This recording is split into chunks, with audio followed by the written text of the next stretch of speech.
Welcome to Souls of Hip Hop, a podcast for hip hop heads that aims to bring inspiring people together to share their wisdom, passion, and unique stories. My name is Candy. and I'm DJ Razorcut, And together we are Solidarity. connecting souls organically. On today's show, we welcome Carolina and Alex Diaz. They are a married couple and have an adorable 5-year-old son. Carolina is a seasoned HR professional who holds a master's degree in psychology and runs her own online store for women apparel called Lolita by Lola. Alex, also known as Pookie or B-Boy El Nino, is one of the most elite professional dancers in the world. He has won numerous international championships, is the president of the legendary Floor Lords crew, and also represents Squadron and Boogie Brats. Last but not least, he is an event promoter and owner of the clothing brand Visionary Lifestyle. Welcome to the show. To start off, how would your parents describe what you do? That's funny. I wonder how your parents would describe what I do. I think her parents are still confused. Definitely. I think my parents, about me, they think I work too much. They think I spend too much hours on the computer and they're not sure what I'm doing. They would say that she talks to a lot of people every day and handles their paychecks. Okay. Even though that's not what I do. I'm just a human resources person. I don't cut people's checks, but to my parents, I'm the payroll person everywhere I've worked, ever. And how would And you they would- describe what you do? That's a big question. So in She is damage control. I think. I do my very best to make sure that all of the employees in whatever organization I'm working with are happy from a well-being standpoint, but also benefits, and just making sure that they're heard, or they feel heard, and they feel happy there. We spend most of our time at work, so I want to make sure that they're happy at work because that translates into their personal life as well. So I spend a lot of time talking to many different people. The industry I work in is childcare, so I have over 70 childcare centers in Massachusetts, about 50 teachers each center. So part of my job is visiting all of these centers and hearing people tell me how upset they are. And me doing something about it to make them feel better. But it's a hard job. It's very emotional also, because you're hearing a lot of people's personal information and all the things that are going on at home and how we can possibly help them. But it's also rewarding to see where someone started and where they could be from a performance standpoint. So it's really great. And my parents would describe what Pookie does as a dancer that dances on his head and he travels the world. Done. I think my parents would say the same thing. No, my parents have always been very supportive of my dancing, of me being a b-boy. I think it didn't really come to us like as a surprise for them when I started pursuing it like as an actual career. It kind of just naturally happened for me, and really early too, because I guess you can say I started my career as a dancer like pretty early. So again, it's something that my parents just had to get used to. My mom was always, I think she was just always very supportive and just wanted me to be happy. I think my dad at first was like very like skeptical. Like my dad wanted me to go to college and become a lawyer or something like that.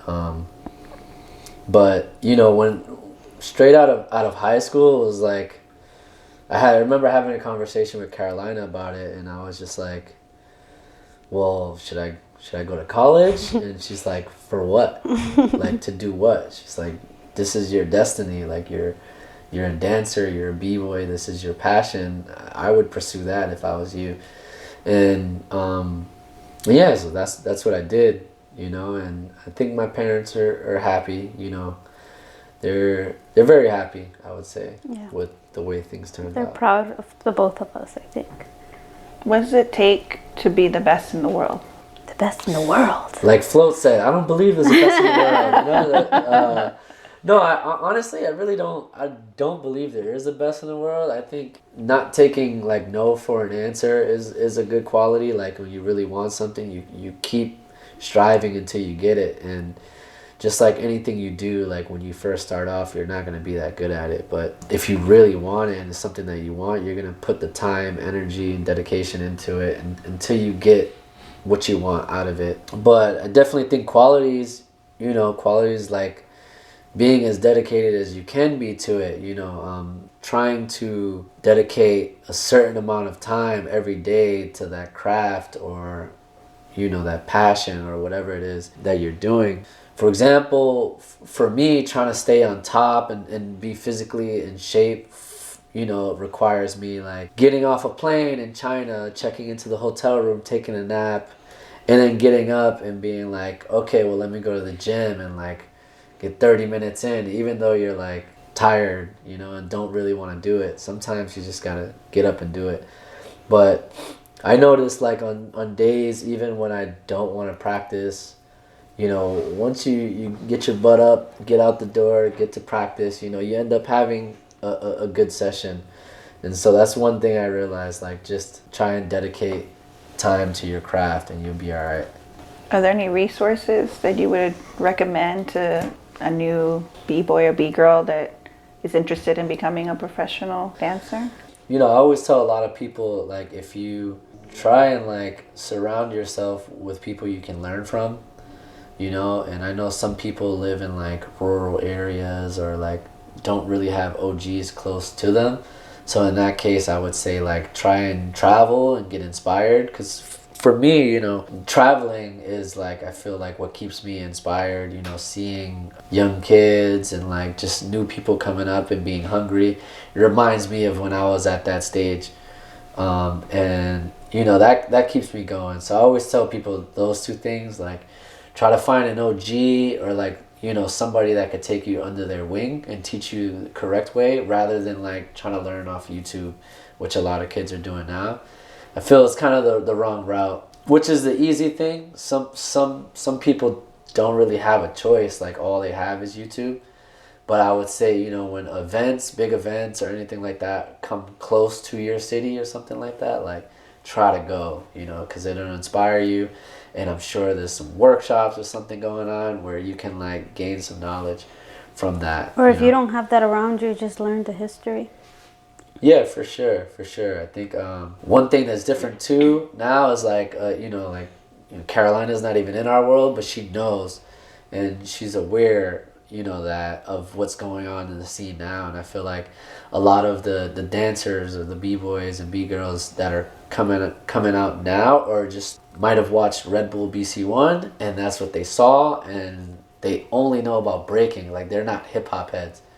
Where when we were coming up, we were like hip-hop heads first, and then the element we fell in love with just so happened to be like breaking, but all of us, I've tried every element, you know what I mean? Like I tried graffiti, I tried rapping, and I still rap for fun or whatever. Graffiti I stopped because I was straight trash.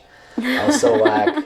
But I tried it. Beatboxing. But you were just rapping on a record that just came out, right? Yeah, with MG. Yeah. Yeah, called It's Breaking. And it was funny, like MG hit me up. He's like, yo, let's do a song when you get here to Prague. It's gonna be about like kind of trying to fix the word given to our dance by the media in the 80s, breakdancing. We're gonna try to fix that and like tell people that it's not called breakdancing, it's called breaking. And that was the whole concept of the song, and I was just like, all right, sure, cool. I didn't know it was gonna like blow up like the way it did, and like it's got like tens of thousands of views like on YouTube or whatever. But it was fun. It was just something that was super natural. We just like we knocked the song out in a day, and then we shot the video in 2 days. And yeah, it was pretty dope. I'm glad I did it because of the message behind it, and like it kind of put that bug back in me for like rapping and like making beats. Like I just started making beats and stuff like that.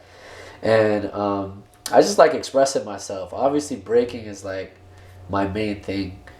But every now and then you want to like mix it up a little bit, you know what I mean? So like Razor breaks, he DJs, you want to like express yourself in different ways. Just like with the clothing brand too. Like I started the clothing brand for a different way of expression besides breaking. You both now have your own businesses outside of your careers.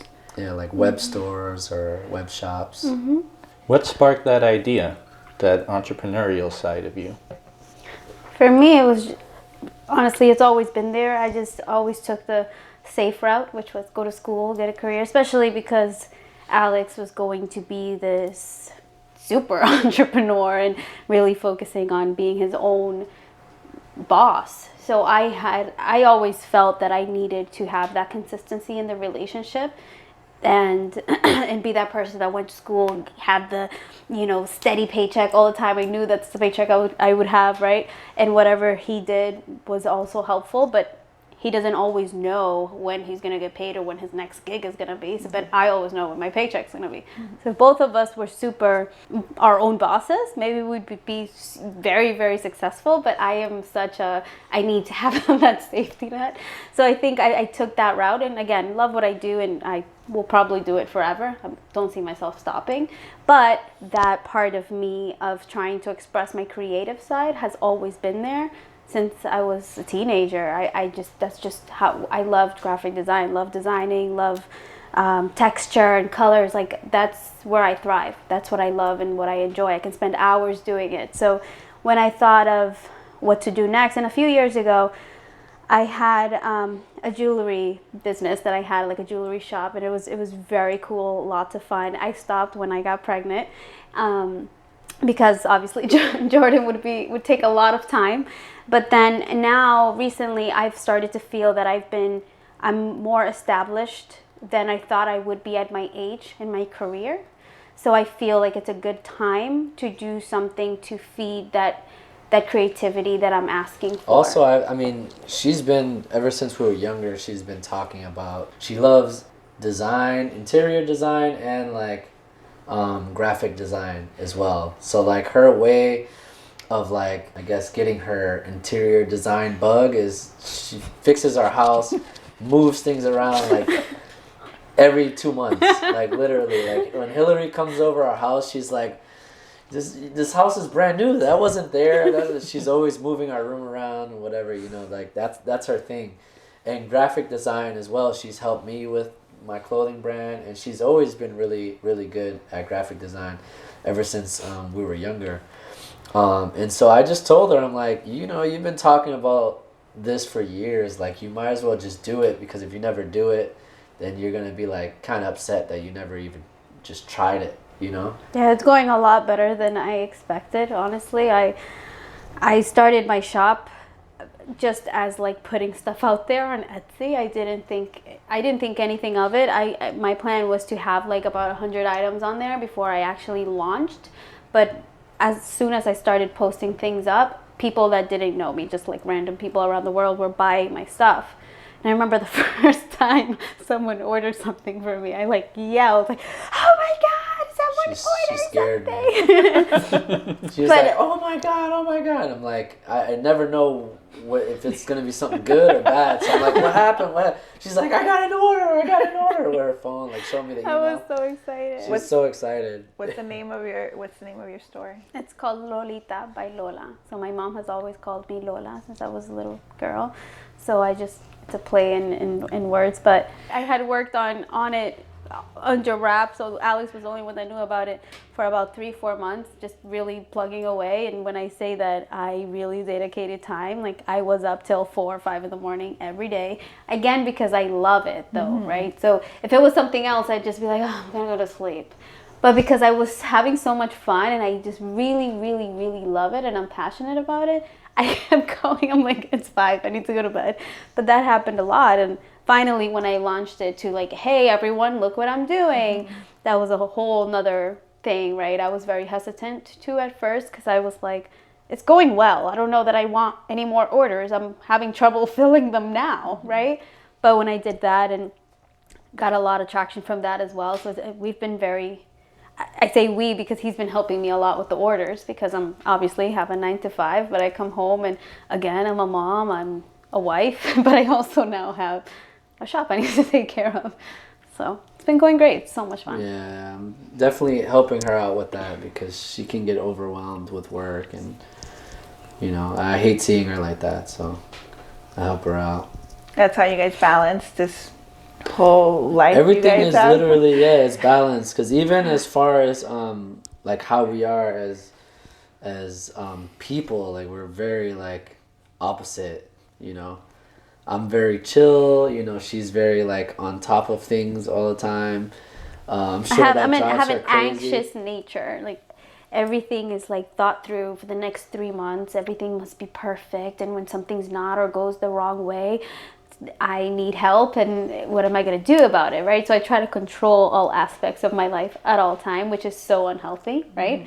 But I Pookie felt helps me with we balancing rub off that. on each other very well. So when I need to be on top of things, like she rubs off on me. When she needs to chill, Yeah, it's true. like help her relax. You know. Yeah, definitely helps. And Pookie, how is it for you? What's your perspective on having that balance also from being able to sustain your professional career as an artist and entrepreneur? Do you feel like that really helped you take that leap of faith into a career as a professional b-boy, to have someone with a steady paycheck?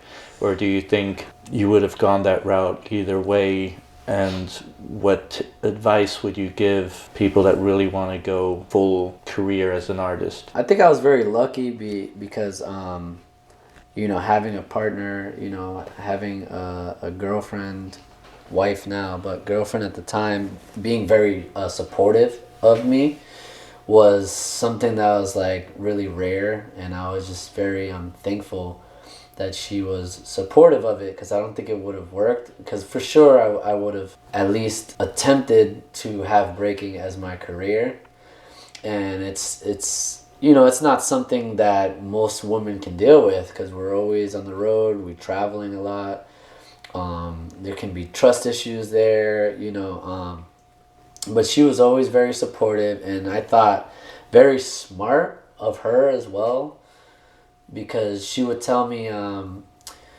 like I would ask her, you know, because we always have like deep conversations, so I would ask her like, why do you deal with why do you deal with me, you know, in my life?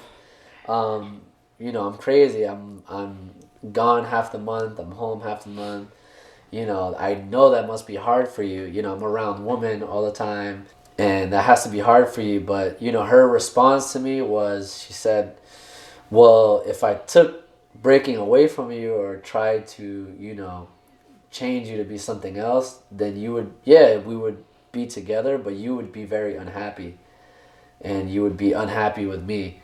So I thought that was like really, you know, smart of her to think that far as like, this relationship would never work if I don't let him as a man be, you know, what he wants to be, or you know. And I've known a lot of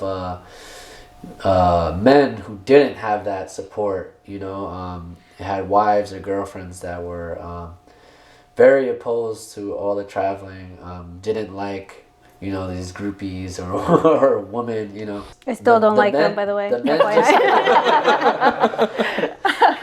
you know, the men just stopped though. You know, the men stopped dancing. You know, eventually, like their relationship didn't work out. For us, it's like I want to be completely myself as an individual, but also for him, and I feel like that's the key to a good, healthy relationship, is when you truly, and you're always working on yourself and evolving, but when you know your core and that other person does as well, and you come together, then you have a clear understanding of what your needs are and whether or not they're met. So it works out that way. So if I took that away from him, I am a true believer that it wouldn't work out, because he's not fulfilling his happiness. Mm-hmm. So I have to help him get there, right? And vice versa. This goes both ways. Yeah, for sure. How did the two of you meet? You want to answer that one? Sure. So we actually met at the Hennigan Elementary School. We weren't going there as students, but Pookie, I was in a baton twirling dance group called Estrella Tropicales, and they've been around forever here in Boston. It's a huge, huge group. Pookie was obviously part of Floor Lords. So one time they had a talent show at that school, which we actually both practiced there for our dance groups, but different days. So he practiced Tuesday, Thursdays like you guys still do. And I used to practice Monday, Fridays. So on that Friday, I went in to practice, but they were like, just kidding. We're just going to go to this talent show, which is still here at the school. So we go to the talent show. All the girls are there just hanging out. We're all in our practice clothes. You know, I'm not looking like anything awesome. And then I've been talking to Pookie online for about 5 months at this point on Instant Messenger. And it was like a nightly thing. At that point, we were pretty much like dating. I'm talking about I'm 13. Or You were 14. I'm I was 14, 13. he's 13. So we're like, you know, talking on AOL Instant Messenger, going back and forth. It was like the same time every night. Never saw each other though for 5 months, but went to this place to practice on off days. So it was always interesting. Before that too, we kept planning to meet. Right. And at that time, I lived in Marlborough, Massachusetts. So Carolina would tell me online, like on AOL Instant Messenger, like, "Hey, I'm gonna be there today, like on this Thursday or whatever."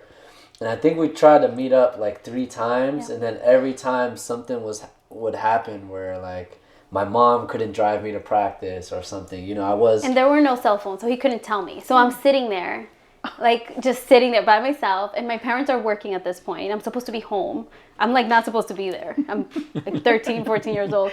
So anyways, that Friday, just a random Friday that I was not expecting to see him, I go to the talent show and they're like, "We have some special guests in the house, floor lords." And I'm like, that sounds so familiar. But anyway, looking around, doing other things. Then I see this kid who's very short, still is, super tiny, like on his head, just going crazy. And he took off his shirt. You remember that that thing he had where he would do head spins and his shirt would come off? So I'm looking at him, and then all my friends knew about this. So they're like, "That's Pookie, that's Pookie." And I'm like, I'm not dressed for this. So then my best friend grabbed him, brought him over to me. This is like, we're like 13. It's so funny. And "This is Pookie, this is Carolina." And then we just looked at each other for the first time after 5 months of online connection only. And Carolina was very nervous. Visually upset that she wasn't prepared for this moment. He had the biggest coat on and t-shirt. And I'm like, I'm so confused right now about everything because I didn't realize that he was that talented. Mm-hmm. I was talking to him online, but I didn't realize it was like that big of a thing. And then when he got off stage, all the girls ran to Pookie. Pookie! I'm like, what is going on? Like, is this guy a celebrity? Like, I'm so confused. And then out of nowhere, he grabs me and kisses me in front of everyone. What? And if there's anyone and that's listening to this podcast, a lot of people still come to me and say, "I remember when he first kissed you," because a lot of my friends were part of that. Literally, it was like a movie or something. It felt like that. Because we were kissing like all the, you know, we're in a cafeteria, like the talent show was in the cafeteria. Well, there's mad kids there, and like as we were kissing, literally like a crowd formed around us. It felt like some like teenage movie scene, you know. So funny. And I remember one of our homies. I'm still friends with him today. My homie Jay Lito. He was like, "Guys, back up for the celebrity couple." That, I'm like, so what funny. is going on? Like, I'm this girl from like Boston. Like, I'm super shy. Like, I don't understand what's happening to my life. And then I hear Lino out of nowhere, "Let's go, we gotta go." And I'm like, oh, I don't know who that is, but I'm scared of him. Yeah, actually, we did the talent show. Like, Floor Lords went. We did the talent show, and then we had to drive to New York that same night. For like a jam or something that was happening in New York. So that's why Lino was like, "All right, like we gotta go, like say bye to your chickie poo." and I'm like saying bye to her, like, "All right, well I gotta go." She's like, "Where are you going?" I'm like, "Going to New York." She's like, "New York? Who are you?" You know, she's like, "Who are you?" I was so confused. And then I remember, I don't know if you remember this, but I remember you asking me like, "So are we officially dating now or whatever?" And then like, yeah, that was March 12th, 2004. Yeah, exactly. And we've been rolling ever since. Wow. That's a lot. What did your friends and family think about your relationship? Like, obviously you went from friends to more than friends at a very young age. My parents thought it's a little boyfriend she's gonna have for 2 weeks. They're going to talk on the phone here and there. I mean, what do you think that, you're not going to think that teenagers are going to go and have a life together and kids and everything. But I would say that a lot of our friends pretty early on, I think, saw what we did. And I don't know, he says all the time that he knew, like always knew. But for me, it was, like a puppy love. It's not going to go into anything else, but. Yeah, I don't know. For me, I think I have like a little, I don't know. It just felt right. Everything felt right. I didn't honestly know for sure, but it felt right. As far as like my parents and stuff, they didn't really know anything. I didn't really tell them how serious we were. And then, as far as Lino, I think thought that it was just going to be like whatever, like a 2-week thing too. Yeah. But Colleen was like not happy at all. Colleen did not like me. She was like very overprotective about all of us. Yeah. Me, Lean, Gio, so she was just like, who is this girl? Like, right. And that was like mom, and she helped raise them. So here I come, and they looked at me as like I'm trying to, ruin his life. And then Lino started talking about protection and you better not get that girl pregnant. Like super early on too. So you just see her and you're like, I want to kiss this girl at 13 years old. And the thing is, that takes a lot of courage. Thing is, in a weird way, like we were talking online every day, same time, blah blah blah, for like a long time. In a weird way, we were like before together. Before we even met, we already had like this crazy connection. Yeah, I don't know how to explain it, but we knew that when we saw each other, that was gonna be the beginning of the relationship. Like there was no question. To us, it was like we just have to see each other to make it official. So you've been together for so many years now. Mm-hmm. What would you say, what lessons have you learned in maintaining a healthy relationship? You want me to go first? I can go first. That might be a lesson learned right there. Yeah. I let her speak first, Just piggyback off what she says, No, I think for us, I think it's pretty, we talk about this all the time. Pookie and I have always been very in tune with our own mind or how we think about things and why we think the way that we do, and so we share that a lot. And we have deep conversations about this stuff. So I think that we can both agree that communication is just so huge, and I know that's so cliche, right? Like communication, but it's not just communicating with someone about what you're gonna do or how you're feeling, but it's really being in tune with that person so deeply that you almost don't even have to explain it because they understand. So that constant communication about why you feel the way that you do or why you're the person you are as far as your personality, just constantly. I mean, it's been 16 years and we're still learning from each other. Is so important just because I can understand why he would do some things and he can understand why I would do certain things. Yeah, I think like just some general rules that helped us out. Like we didn't always have these like rules or whatever, but like one of the things is we're very open about, if something's bothering you, just let me know, just tell me, like, so if something's bothering me, I let it be known. If something's bothering her, she lets it be known, and then we just like try to figure it out. Another rule we have is like we never go to bed angry or mad at each other.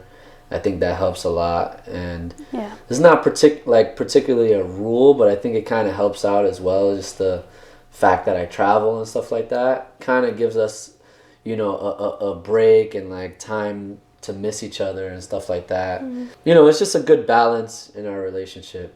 I will say this: it hasn't always been easy.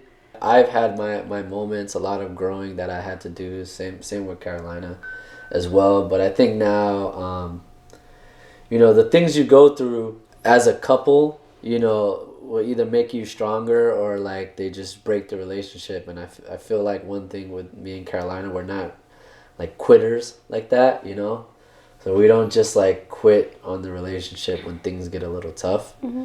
Instead, we like try to figure it out. How is Pookie different than even after being married, but also since you met him? He hasn't changed from the wedding.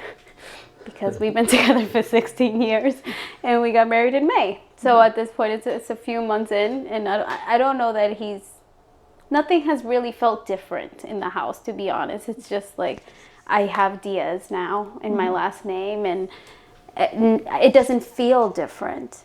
But as far as how different he is from when I met him when he was 13, you know, we've both done a lot of growing, a lot. And I think one of the beautiful things about the relationship is that we grew together in a way that we're almost intertwined with each other. So all the growing that he had to do, I was there to experience it. All the growing that I had to do, he was there to experience it. And he feels like a part of me. I feel like a part of him. So I don't think too many people can say that. It's like really, really unique and very special. And to realize that at 13 and 14 years old, would you say you guys are each other's soulmates? Is that what soulmates are? I would definitely say that. Yeah. I would definitely say that. I think I'm not sure on like Carolina's end. She was just very mature at that age. For me, it was more of like I never really wanted to like. I just always, as a kid, I was like, I want to find a girl, a nice girl, and that's gonna be my girl, and blah blah blah, right? Never, it never works out that way. But I think I was mature because growing up in hip hop and growing up with the Floor Lords, like I was very loyal to your crew, and the scene was like that in general, but I kind of like took those principles that I learned from being in a crew from such a young age, and like kind of like the principles of that experience growing up from like 6 years old to 13 when I met her, that I think I took that same approach towards our relationship. So I was like, all right, I'm gonna try to like be dedicated to the relationship just as much as I was dedicated to breaking. And and you have time when you're a kid, you know what I mean? Like I'm like, all right, I don't have nothing else to do, I'll be dedicated to this. Yeah. What are your thoughts like in hip hop in general, especially for males? It's sometimes glorified to, have that player image, or hooking up with a lot of different girls is often glorified. How would you say you perceive that, especially being in a relationship for basically all your adult life? Yeah. Well, for me personally, when I got a little bit older, like 16, 17, 18, I would deal with those struggles like, all right, yeah, I'm an 18-year-old kid, and I would like try and break up with Carolina in the summer. Try? He did. He would say something yeah, like, I'm going to take a break from you for about 3 months because I want to experience. His words. Every so I did it like 3 summers in a row, like to the point where it became a joke. Where Carolina was like, so what, are you gonna break up with me this summer? And then she was like, no, if you break up with me, I'm leaving, that's it. And I was like, all right, let me relax, but nah, in general, even those moments, and Carolina will tell you, I'm an awful liar. I'm not a lying type of person. And so, when those moments when I was like single for the little bit of time or whatever, like I just didn't like the feeling of like maybe having 3 different girls and like lying to them, like, oh, I'm at the movies with my boy and I'm with like someone. I just didn't like that feeling. It wasn't for me. And like I said, for me personally, I have a very loyal person and like dedicated to whatever I'm into. So that didn't really, I didn't struggle too much with that. When I was a kid. After I matured, I just stopped caring about that. And I knew a lot of that is just to like feed ego. You know what I mean? And a lot of the men I knew were just like stressed out and like going through it over a woman that they didn't even care about. I just figured, I don't know, maybe I was just extra mature, but I just figured it was all stupid to me, it's like kind of dumb.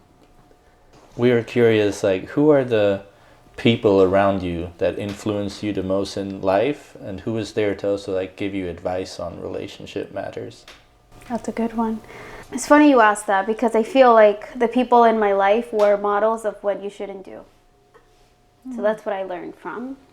So with me, my parents have been together for about 40 years now. They never been married, and they have a very loving relationship. They love themselves. They love each other very much. But there were a lot of things that happened between them that showed me what I didn't want in my husband. But it also showed me what kind of mom and wife I wanted to be.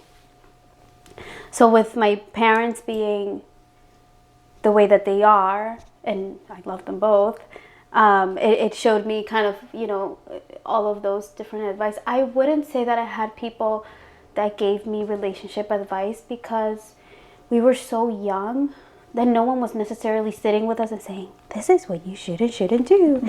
I don't think that I think we were just very good at I think people asked us. Observing the situations like around us. You know what I mean? I know I've always been really good at that. I think Carolina as well. And so same situation for me. Like I would just look at, my parents' relationship, which they're totally fine. They broke up a long time ago when I was a baby, but they're so cool. But together their relationship was like kind of toxic from what I've heard. Mm-hmm. And then just adults, like I always try to sit back and watch my elders and try to learn from what they're doing right and what they're doing wrong. And I think we did a pretty good job at that, just learning from the people around us. Yeah, so not to say that it was horrible, but we learned from, I guess, what not to do, to be honest. I don't know. Can you think of any role models that we had? I can't really think of anyone. And something I always appreciated about you guys every time I would come and see you, especially after you guys had Jordan, that you were so young, but you had it all together. Might seem like that, but it hasn't always been rainbows and butterflies. Like, no, there's been a lot of different things that have happened between us. It's just what we do with that. It's not what happened, but how we deal with that together, right? So a lot of the time when we think about the things we've been through together, we can see how people are like, I'm done, right? Yeah. But with us, we keep trucking through and going through it together. But most of our relationship has been beautiful.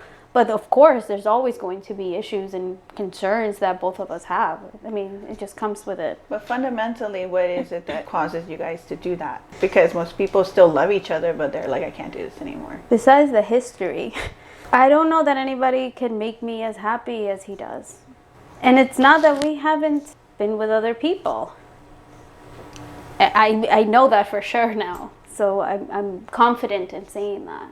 Yeah, like we broke up a couple years ago, and it was, I think this kind of really like helped our relationship a lot. Oh yeah. Because we did break up. There was a moment in the relationship where I was checked out, because I felt like I felt like everything as far as life goals and things like that Carolina wanted, she was getting, and I was helping towards her goals. But I felt like on my side of things, like what I wanted for the family or for our family together, I felt like I wasn't getting that same reciprocation. So I kind of just checked out a little bit, and she checked out too. So we both, it wasn't even necessarily like something specific happened. We came back home from vacation, and she was like, when we get back from vacation, I gotta really like deep dive into work, because she just started a job, and I was getting my master's. And we went on vacation like right there. So she was like, when I get back from vacation, that's a bad look. I just started a job and went on vacation within the first couple weeks. So I'm like, okay, like she's working on her job, and then I really started working hard too. So I started working hard on my clothing brand, on Visionary, and then I started traveling like a lot.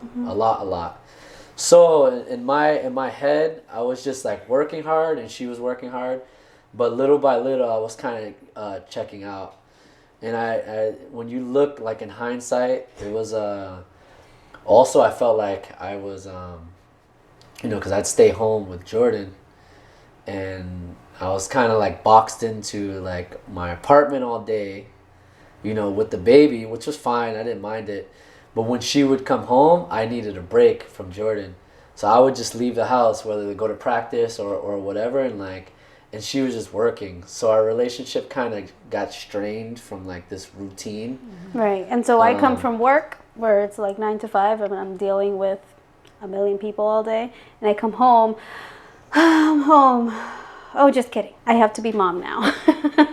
So it was that. Yeah, that she would get upset with me that I'd leave the house. Sometimes legitly I'd have to leave to go work Right. or like go to practice.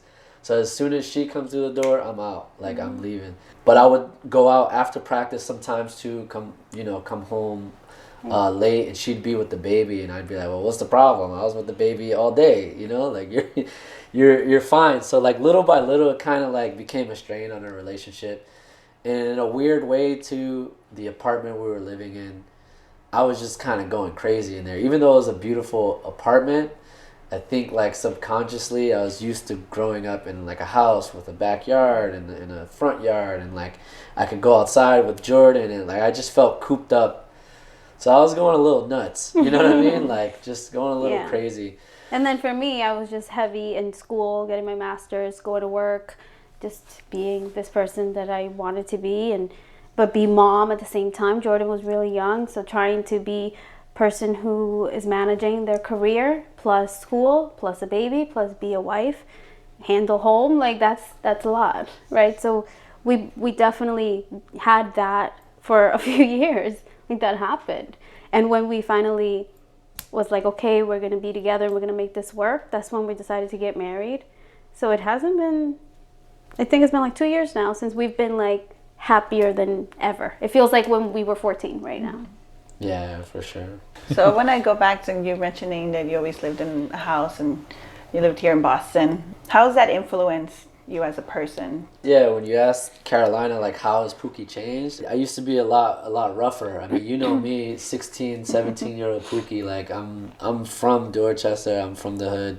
These experiences of just, like, living in the hood in Boston, like, I was a lot rougher and tougher, and some of the things I learned from, you know, my uncles and stuff like that, just the way you conduct yourself, it's very manly, you know, and I had to, like, tone that down a little bit around when dealing with Carolina, you know what I mean? Or in general, I feel like overall I'm a better person now because I don't need that, you know what I mean, to necessarily get my message across. Mm-hmm. That's some of what he had brought to our relationship too. So a lot of the conversations we had weren't really conversations. I think I have a lot of that too, you know, just being Latina and being like, how dare you, you know, say that or whatever. We'd go at it, but it wasn't a healthy result of that. Like now we have a conversation and it feels like we're in a therapy session. We're being therapists to each other, you know, like, it's very different. Do you think that it helps that you're a partner for someone that is an artist, and especially someone that's in hip hop, knows like a little more, appreciates more the history and what it's evolved when it comes to the culture? Do you think that's also could be an added thing to your relationship? Because Carolina, you seem like you understand the history of hip hop, and sometimes I feel like I understand it more than some of other people around here. She's also extremely well at like putting herself in other people's shoes, and I'm pretty sure she's put herself in my shoes plenty of times. So just like figure out how I feel, you know, and what I want to do. When I was growing up with Pookie, and he would take me to events and different things, I've never seen that kind of passion and love in one room. I don't break. I don't dance. I dance merengue and bachata at home sometimes, but I'm not in that world. But that energy you that feel, raw energy, that when you're around, is just so energetic, and it's inspiring. And how can I possibly take that away from him? Plus, it gives me life too. Like I love to hear how he travels and the stories he brings back. I'm not home like, wonder what he's doing. No, that was years ago. That person was 17, 18-year-old Carolina. At this point, I know where we are. I'm not worried about anyone else. I care about him eating and being safe. That's all I care about. I don't care about anything else or anyone else, you know. So I think we're in a different place mentally, and it's always been that way since we were very young. But yeah, just to answer your question, I love hip hop, and I listen to a lot of 90s rap and R&B, probably more than Pookie does. But that's my thing. That's what I'd rather listen to. And that's because he showed me that. Because I grew up in a Dominican household. So I grew up on only merengue and bachata, speaking only Spanish. I learned English when I was in 6th grade. Like, that was my life. I was super culturally Dominican. That's what it was. He came into my life, showed me this whole other world that I never even knew existed. Besides the dancing part, just the hip hop part of everything. And it was just inspiring I feel like I'm a part of it because I'm with him. And it's been 16 years, so I feel like B-girl sometimes. Yeah. It's definitely not one. But well, you guys have a little B-boy, Jordan. Yeah. He's dancing around the house all the time. When in the summer, when it's summertime and he's not in school, I come home sometimes and my dining room is like spread out. The table's over there, the chair's over here. And I'm like, what happened? And Jordan's like, Daddy and Jordan were dancing today. Look what I learned. And he'll start doing some crazy move. And I'm like, wow, that's what you guys were doing all day here today. So he's very much loving breaking right now. And Pookie, he has the best teacher, basically, to be able to help him out and and guide him in that way. Although once Pookie starts saying, Jordan, let's learn this, or starts like saying, let's do this, he's like, I don't want to do that, and he'll start doing something fun.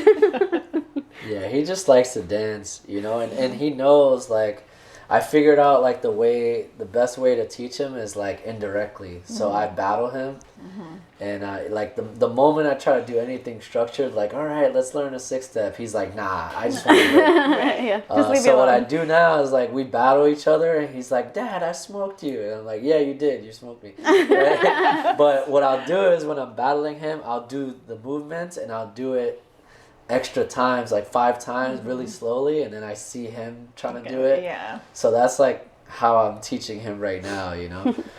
He doesn't know it, but he's getting taught. Yeah. That's clever, very clever. Yeah. So what are your next goals? What are you looking forward to? You want to go first, or?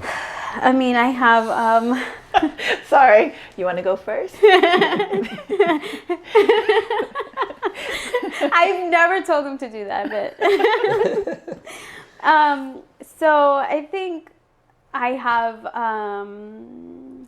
high expectations for myself because I see where I am right now and it's exceeded what I thought.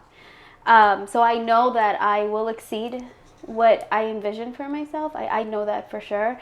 I see myself probably still working in a place where I think that the company that I'm in right now really allows me to be myself. Is probably the first time I've ever felt like I can be 100% me at work, which is something that as an HR professional I strive for all day for the people that I support, right? But this is truly the first time I feel super comfortable at work, being a woman of color. That's very difficult in different workplaces, but this is truly really where I see myself being for a very long time, very, very long time. But with that being said, keeping on going up the ladder of that HR profession and whatever that leads me to, but the most highest, and believe me when I say that. And then, with my shop, and I don't like to call it my business because I feel like that makes it, that takes away a little bit of the passion that I have for it. And I feel like for me, it's just a shop that I love to do and invest myself in and invest my time, and that's what I love doing. It's like a passionate thing that I do. If it grows, great. I feel like I know what I need to do to it in order to take it to the next step. Whether or not I want to do that is up to me. It depends on where life takes me. We want to have more kids, definitely. And sooner rather than later. No, I'm just kidding. So, but more kids and just have a happy happy life, be able to travel whenever I want. One of my main goals is being able to be in a place where it allows me to travel more with Pookie, because he goes to all these amazing places and I can only dream of going with him because I have to be mom and career person and blah blah blah, right? But when I get to a place where I have that flexibility, I'm able to just join him on these trips, which is just, to me, amazing. That's super success factor for me. Yeah, so for me, I think so the next step is I'm trying to transition from not traveling as much. Like I love traveling and So I battling. guess That's my plan is passion. it's gone now. Just kidding. Yeah, But we can pick and choose where we go when he does travel. I'll say we're going to Hawaii. This is great. Yeah, I don't like the having to travel to make money, to pay your bills or whatever. I don't really like that. Most of the places I travel, I love, and I love teaching workshops and stuff like that, and like to the next generation, kind of helping mold the next generation of b-boys. But I think I kind of want to focus a little bit more on the crew now that we have a new generation. So my goal is within the next couple years, I mean, we want to have another baby. That's one. And then I want to also like try and open a dance studio or like some type of hub for the Boston scene. I think ever since Lino has left, he was a huge part of the scene here. And I can tell, like, even now him in Hawaii, like now Hawaii has that, like they have Lino, he's like a huge part of the scene wherever he goes. And for me, it's hard for me to fill that void because I'm always traveling. So I want to open up a dance studio, where it's where we can have like open practices where we don't have to deal with these practice spot issues. Not only for the b-boys but for the dancers in dance community in Boston. Period. Define power couple. Do you want to go first? No. You go first this time. Being a power couple to me means being able to support each other, being like good people to yourselves, each other, and people around you. Mm-hmm. I think that for me, a power couple is a couple that's healthy. And I keep going back to individually. I just think that's so important. I've seen a lot of couples that are good couples to each other, but they are not good to themselves. Mm-hmm. So that comes out in the relationship and somehow messes something up. It's just not the right time at that moment. So I feel like taking care of yourself, having your own individuality, having your own power and your own character, personality, kind of like your own being, and being also with someone else who's the same as that, defines to me what a power couple is, because you're powerful alone. Yeah, but when totally agree with that. But when you're together, it's a force, right? So it's I even think stronger. that's one of the issues with a lot of couples today, is that like there might be one person in the relationship that isn't fully like happy with themselves or doesn't feel that they grew enough, or maybe it's both and they're relying on each other to fill Correct. to fill this void. We just try to support each other as much as possible, Mentally, so even too. like Carolina with her Etsy, with her shop, she was like asking me, should I do it? I'm like, well, I'm here to support you 100%. I think you should do it if you've been talking about for a while, and I feel like anything that somebody wants to do, that they like talking about it or thinking about doing it, like I think you should just try it, because I feel like it'll fulfill something in you, even if it fails. If you never do it, you're gonna regret it. Like when you're on your deathbed or something, you might regret Never starting an Etsy shop. like never starting your own business or whatever. Like just take that leap, and then if you're in a relationship and you have a partner that's there to support you, at least you don't feel like you're alone. Yeah, there's a lot of mental health healing that needs to be done throughout our society in general, right? So when people that are in not a great fulfilling place come together, that's also unhealthy and toxic to each other more than it was when they were alone. So I think, again, just mental health in general, I feel like a lot of people need to do so much healing on themselves before joining a relationship. And again, this is like not to say that we have it 100% covered. Right. Because we're healing from our own traumas. We're healing from our own things that we're still healing from. But we're healing together. And we're both understanding what those traumas were and why we need to heal and why it's important to our relationship. What's like maybe like 2 ways that you include that like mental health aspect, you know, healing? What does that look like? For me, I'll just say this, like a lot of like self-reflection.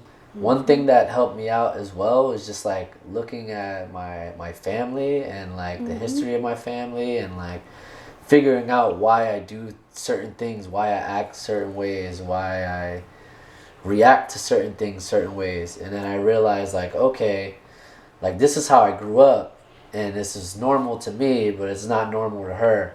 And also he travels, right? So it gives me time to be, not to say I don't want him there, but Right. after you spend every single day with someone for 16 years, it starts getting Right. So Yeah, you're gonna have like Right. you're gonna argue. But when you're home, I'm home by myself. I can watch the movies he doesn't like. I can do whatever, whatever, and I can do my own thing. And he's traveling, so we're also away from each other for some time. So it makes us miss each other. By day 3, we're like, oh my god, I miss you. Basically, what I do Sometimes he's now, on his way to the airport and he tells me he misses me. yeah, like what I do now is like if she's going off and she's like Go yelling off or so whatever, like this is a gem for men. This is what I feel like I need to say. I just let her go off. Like I just let her yell, whatever. I don't yell back anymore, and that's what works now. Like I just like, all right, I let her get her anger off or her steam, and then she gets even more mad because she's like, why aren't you yelling back? Or like, why aren't you, And then I just wait till she calms down, or I'll just chill out. Also, another thing for me too is like, if we have a big like heated argument, I'm just like done. Like I don't want to talk. She wants to come fix it. Yep. Like an hour later, or like immediate, because she can't. I can't go on with my task. And when I say task, I mean like I have a task every hour of the day, all the time. Like I have something to do all the time. So if I had an argument with him, there is no way. Like just talking about it is making me anxious. Like I cannot move to this task that I have going on because I have not fixed whatever's going on over here. Everything must feel like leveled. Meanwhile, so I will go I'm to him and I'm like, she's just looking at me like, wait till you get up. She's like, why is he so chill? no, but this is like nap time because he knows he can't go to sleep like that.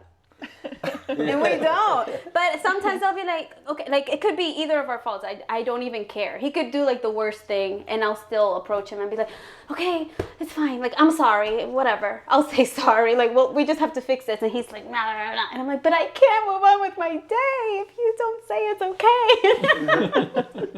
But we've gotten so much better at. We're talking about like this is like a 30-minute thing from happy to angry to back to happy is like 30-minute increments at this point. Yeah.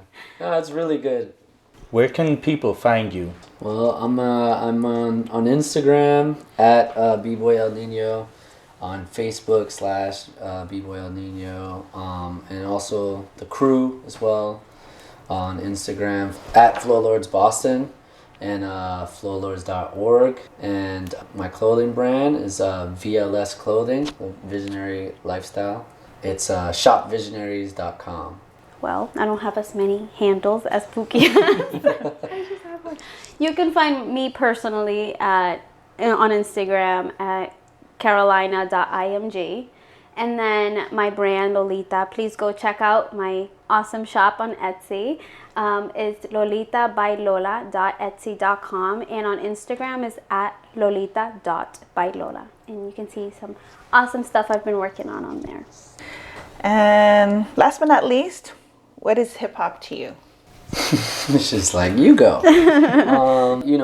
Well, hip hop to me is basically, it's It's a life-changing culture, not to sound cliche or whatnot, but I truly believe me growing up in hip-hop so young, it really helped build my identity, it gave me confidence. I think I've seen it give countless kids confidence who I remember them when they were just felt like they were just another person on earth, and started to get involved with this culture and just completely blossomed into amazing human beings. So for me, yeah, that's what I would say hip hop is. It's a beautiful culture. To me, it's just a community of people that, again, it's what I learned from him, right?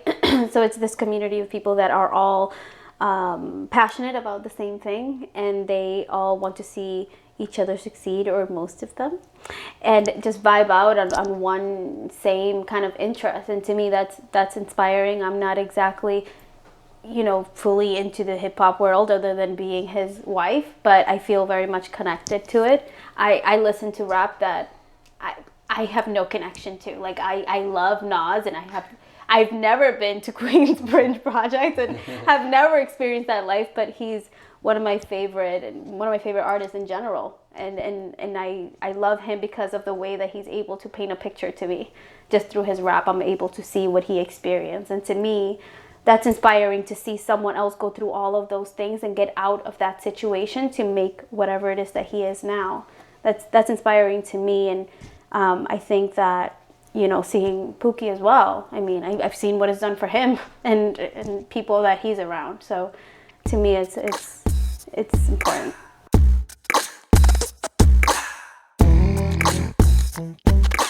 Thank you so much to our guests Carolina and Pookie for being so open and sharing your story with us. Some of the gems we took away from this interview were: constant communication is key to a healthy relationship. Stay in tune with your own mind and share your thoughts with your partner. having a strong dedication to your relationship and not giving up on each other allows the ability to grow together throughout the years. Role models are not always positive, but you can learn what types of behaviors you do not want to emulate. Our theme music was beatboxed by Dennis DeMenis and produced by CD. Big shout outs to the homies in Switzerland. A big shout out to David Tiberi, aka Tibbs, for letting us crash your space to record the interview and providing the R&B vibes. We appreciate you. We would love to get your feedback, questions, or any suggestions you might have. You can reach out to us on Instagram, Twitter, or Facebook at SolidarityLLC or via email solidaritylllc@gmail.com. If you like today's show, please tell a friend about our podcast. Or as Five Dog would say, tell your mother, tell your father, send a telegram. On next week's episode, we talk to MC E-Turn, a Florida-based MC, singer, and songwriter who sheds light on her journey in the music industry. Thank you for listening to our podcast. No, seriously though, thank you. I am Candy. I am DJ Razorcut, and this is Souls of Hip Hop.